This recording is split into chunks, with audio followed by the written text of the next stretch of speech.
रैदास जी एक गांव में रहते थे। सावधानी से सुनना। गंगा जी में स्नान करने के लिए गए तो गंगा स्नान करते समय उनको अपने पैरों के नीचे कुछ अनुभव हुआ। तो जैसे ही उन्होंने डुबकी लगा करके वो निकाला तो वे उनके सेव्य ठाकुर जी उनको मिल गए छोटे से। उन ठाकुर जी को देख करके हृदय से लगा लिया, बोले जय हो मेरे लाल जी, आप कृपा करके पधारे, अब आपकी सेवा मैं करूंगा। बहुत सावधानी से सुनना। ईर्ष्या दोष भगवान को प्रिय नहीं है। तो श्री रैदास जी महाराज उन ठाकुर जी को अपने घर ले आए, अपनी कुटिया में ले आए। रैदास जी की सदैव इच्छा रहती थी कि कभी बद्रीनाथ जाऊं, केदारनाथ जाऊं, गंगोत्री जाऊं, द्वारिका जाऊं, रामेश्वरम जाऊं, लेकिन कैसे जाऊं। जब ठाकुर जी उनके पास आए तो रैदास जी ने मन में विचार कर लिया कि ठाकुर जी मेरे पास आकर कह रहे हैं अब तुझे कहीं जाने की जरूरत नहीं, मैं ही तेरे पास आ गया हूं। तो उन्होंने अपनी कुटिया को विभाजन कर दिया। कैसे? एक कोने में ठाकुर जी को विराजमान कर दिया, एक कोने का नाम बद्रीनाथ रख दिया, एक कोने का नाम द्वारिकाधीश रख दिया, एक कोने का नाम रामेश्वरम रख दिया, एक कोने का नाम वृंदावन रख दिया। और क्या करते? ठाकुर जी की सेवा करते और ठाकुर जी से कहते ठाकुर जी चलो तुमको बद्रीनाथ घुमा लाएं, तो ठाकुर जी को उठा के दूसरे कोने में रख देते, ये रहे बद्रीनाथ। वहां से उठा करके चलो ठाकुर जी तुमको वृंदावन ले चले, तो दूसरे कोने में ले जाते, बोले ये है, ओहो ये वृंदावन आ गए। अभी जब लॉकडाउन लगा था तो उस समय कई वैष्णवों ने ऐसा किया। अब कहां जाएं, वृंदावन नहीं जा पा रहे, द्वारिका नहीं जा पा रहे, बद्रीनाथ आदि कहीं नहीं जा पा रहे, तो क्या करें? अपने घर में बहुत सारे कमरे हैं, सब कमरों के नाम रख दिए। इसका नाम क्या? बोले बद्रीनाथ। रसोई घर का नाम बोले जगन्नाथ। वहां पे दाल भात ही मिलता रहता है हमेशा, 24 घंटे, कभी चले जाओ 12 महीने दाल भात मिलेगा।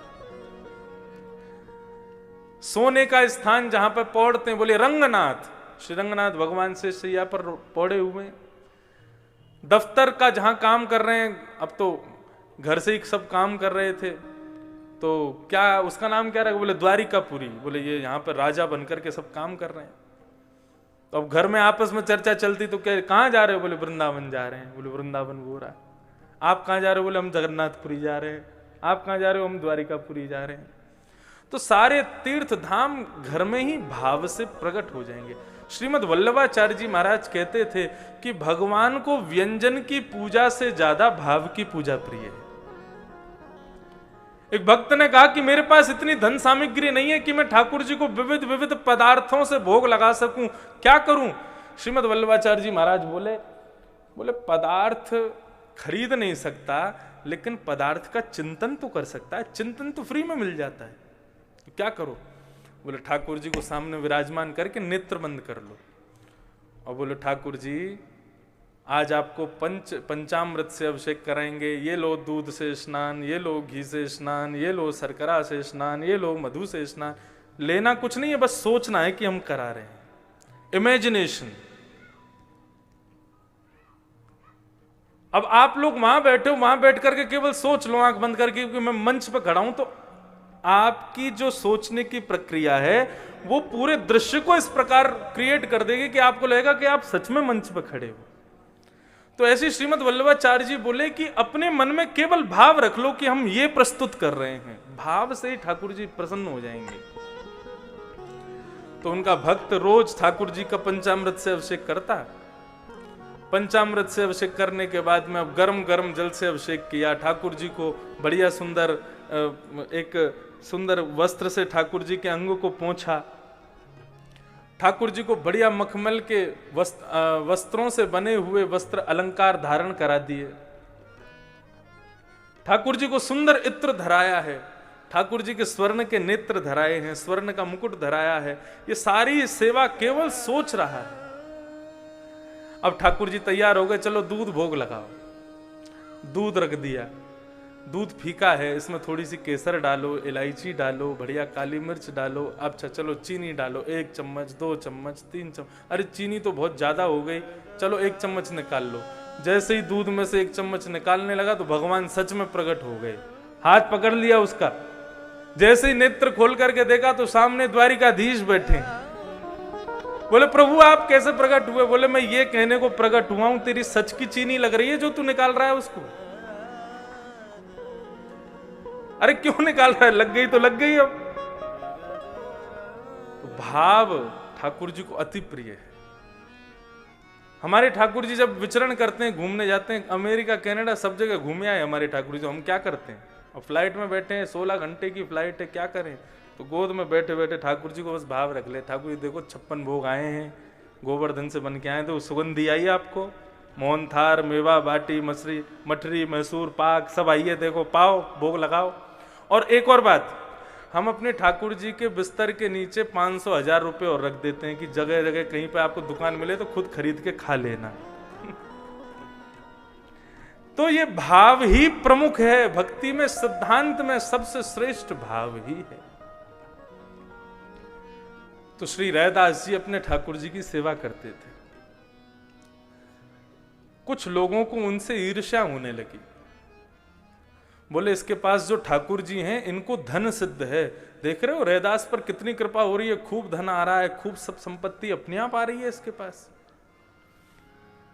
तो उन लोगों ने क्या कहा कि राजा के पास जाकर के प्रस्ताव कर दिया कि हे राजन, ये जो रैदास जी महाराज हैं इनको भगवान की पूजा का अधिकार नहीं है, ये पूजा का अधिकार तो हम ब्राह्मणों को है।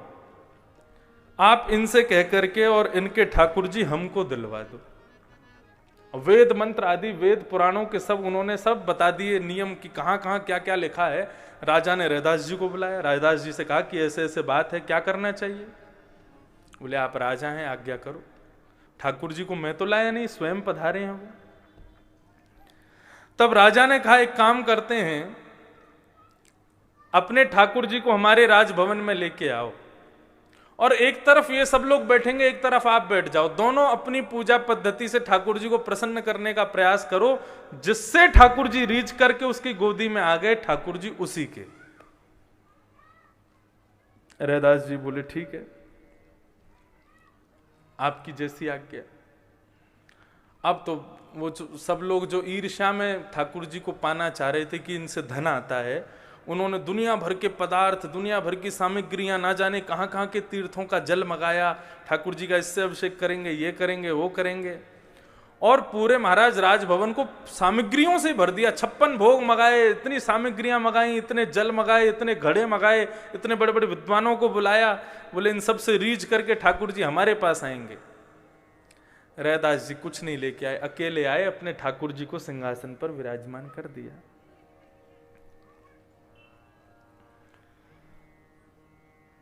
अब उन सब लोगों ने ठाकुर जी की स्तुति गाना शुरू किया, स्तवन शुरू किया, 56 भोग लगाए, यज्ञ किए, हवन सामग्री मंगाई, खूब बढ़िया यज्ञ किया, ठाकुर जी का पंचामृत से अभिषेक, अद्भुत अभिषेक किया। और सब कुछ करने के बाद में ठाकुर जी के सामने आवाहन करने लगे कि ठाकुर जी हमारे पास पधारो, लेकिन ठाकुर जी नहीं आए। तब राजा ने आग्रह किया कि रैदास जी अब इनकी बारी तो हो गई, अब आप करो। ठाकुर जी यदि आपकी गोद में आ गए तो हम मान जाएंगे कि आपके। तब श्री रैदास जी महाराज ने एक पद गाया, बहुत प्यारा पद है। श्री मीराबाई ने भी इस पद को गाया है, लेकिन श्री रैदास जी महाराज का भी यही शब्द के साथ में पद है। अपने नेत्रों को बंद करते हैं, ठाकुर जी का स्मरण करके कहते हैं, ठाकुर जी मेरे पास इतनी सामग्रियां, इतने 56 भोग पदार्थ का भोग लगाने के लिए धन, ये सब मेरे पास नहीं है, मेरे पास केवल वाणी है, मैं वही आपको प्रदान कर सकता हूं। यदि आपको ये सब सामग्रियां चाहिए तो आप अभी उनके पास चले जाओ, लेकिन मेरी वाणी सुनकर के मेरी टूटी फूटी सेवा और मेरी कुटिया में ही चारों धाम घूमने हैं, तो मैं पद के भाव से ही रिझा रहा हूं। आप अगर मेरी सेवा चाहते हैं तो मेरे पास आ जाना। तब श्री रैदास जी ने ये पद गाया, जो तुम तोड़ो पिया मैं नाही तोड़ूं रे, जो तुम तोड़ो पिया मैं नाही तो सो प्रीत तोड़ कृष्ण कौन संग जोड़ू रे। चंद्रकोश। जो तुम तोड़ो पिया मैं नहीं तोड़ू रे। जो तुम तोड़ो पिया मैं नहीं तोड़ू रे। जो तुम तोड़ो पिया मैं नहीं तोड़ू रे। जो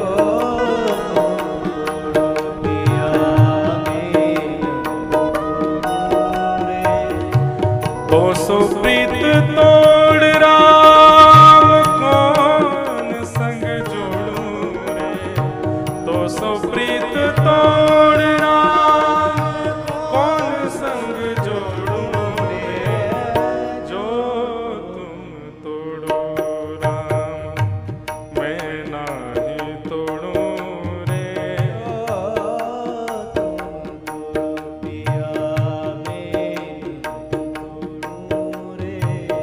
तो सो प्रीत तोड़ राम कौन संग जोड़ू रे।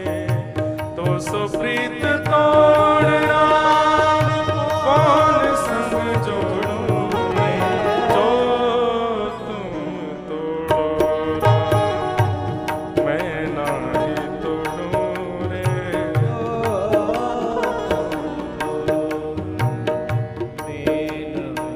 जय हो।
तुम तोड़ो राम, मैं ना ही तोड़ूं रे।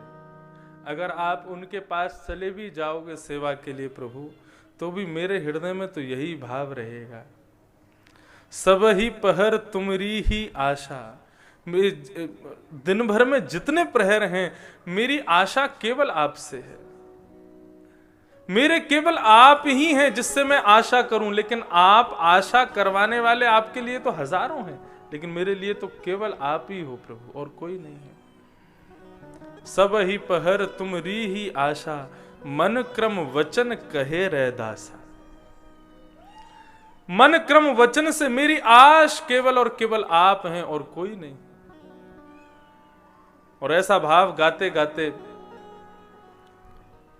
राग थोड़ा सा कठिन है चंद्रकोश, और हमारे ज्यादा अभ्यास में नहीं है गाने के, लेकिन बहुत सुंदर राग है। जब ये भाव गाने लगे, गाते गाते रुदन करने लगे, नेत्र खोले ही नहीं, क्योंकि रैदास को ऐसा लगा शायद मेरे पास नहीं आएंगे आप। जब भी नेत्र नहीं खोले, रुदन करते रहे, नेत्रों से अश्रुपात होते रहे और गाते रहे, तब ठाकुर जी की मूर्ति वहां समस्त नगरवासियों के सामने, राजाओं के सामने, तभी देखते हैं कि राज सिंहासन से मूर्ति अपने आप उठ करके जाती है और जाकर के श्री रैदास जी की गोद में बैठ करके उनको अपने हृदय से लगा लेती है। और श्री रैदास जी अपने अंक में भर के ठाकुर जी की उस सुंदर प्रतिमा को अपनी कुटिया में चले जाते हैं। ठाकुर जी अति व्यंजन, अति बड़े बड़े उत्सव करने से ठाकुर जी को बहुत प्रसन्नता होती है, ऐसा नहीं है। मैं अपने लाल जी के खूब उत्सव करता हूं, अपने ठाकुर जी के खूब कथाएं कम, उत्सव ज्यादा करता हूं। लेकिन यदि उन उत्सवों में भाव प्रधान नहीं है, केवल और केवल साज सज्जा प्रधान है, ठाकुर जी के 56 भोग की सामग्री क्या बनी है वो प्रधान है, ठाकुर जी को हमने अलंकार कैसे धराए हैं, वस्त्र कैसे धराए हैं, ठाकुर जी की पिछवाई कैसी है, ठाकुर जी के साज सज्जे कैसे हैं, वो प्रधान यदि रखोगे तो ठाकुर जी को उत्सव प्रिय नहीं है। ये 56 भोग धराने की जो सेवा है कि ठाकुर जी को 56 भोग ही धरेंगे, उसके कम में ठाकुर जी को अगर 51 भोग रख दिए तो क्या ठाकुर जी भोग नहीं लगाएंगे? सबरी के बेर सुदामा के तंदुल रुचि रुच भोग लगाए। किसके वशीभूत? केवल प्रेम और भाव। यदि भाव है, प्रेम है, तो ठाकुर जी आप साधारण वस्तु भी दोगे तो उसको भी स्वीकार करें।